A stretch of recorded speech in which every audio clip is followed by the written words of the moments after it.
Jean-Pierre Pernaut, une tête de nul qui pique des colères? Ce que ses collègues disent de lui.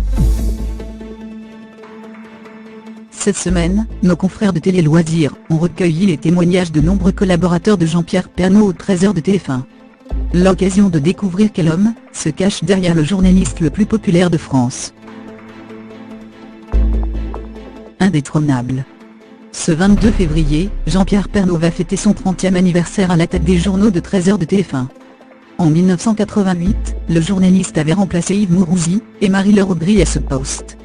Depuis, Jean-Pierre Pernaut est incontestablement le journaliste le plus populaire de France, puisque ses journaux sont vus par près d'un téléspectateur sur deux sur TF1 chaque midi.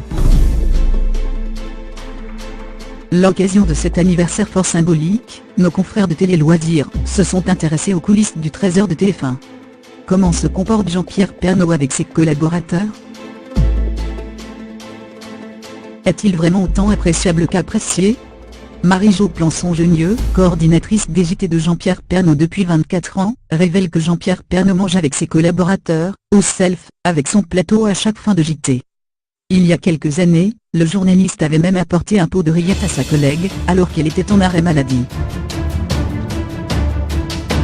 Jacques Riboivin, correspondant des journaux de TF1 depuis Strasbourg, révèle s'être déjà engueulé avec Jean-Pierre Pernaut. Jean-Pierre pique parfois des colères, révèle-t-il. Jean-Pierre Pernaut justifie ce comportement par le stress. J'ai toujours envie que le journal soit parfait. Mon rôle, c'est de donner une impulsion. Mais il n'y a pas de colère froide et méchante, assure-t-il. La rédactrice en chef des 13h de TF1, Anne de Coudenove, a quant à elle affirmé que Jean-Pierre Pernaut était une tête de mule avec énormément d'idées fixes. Des propos que le journaliste dément catégoriquement. Je ne suis pas une tête de mule. Elle non plus, et il n'y a pas de prise de bec, juste des réflexes communs. Il travaille avec Evelyne Delia depuis 1981. Anne-Claire Coudray et Evelyne Delia ont-elles aussi donné leur avis sur leurs collègues.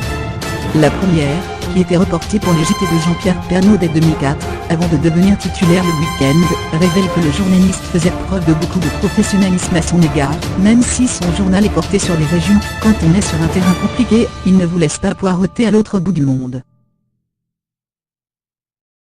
La seconde, qui travaille avec lui depuis 37 ans déjà, pointe du doigt un homme chaleureux et beau vivant. Que d'éloges.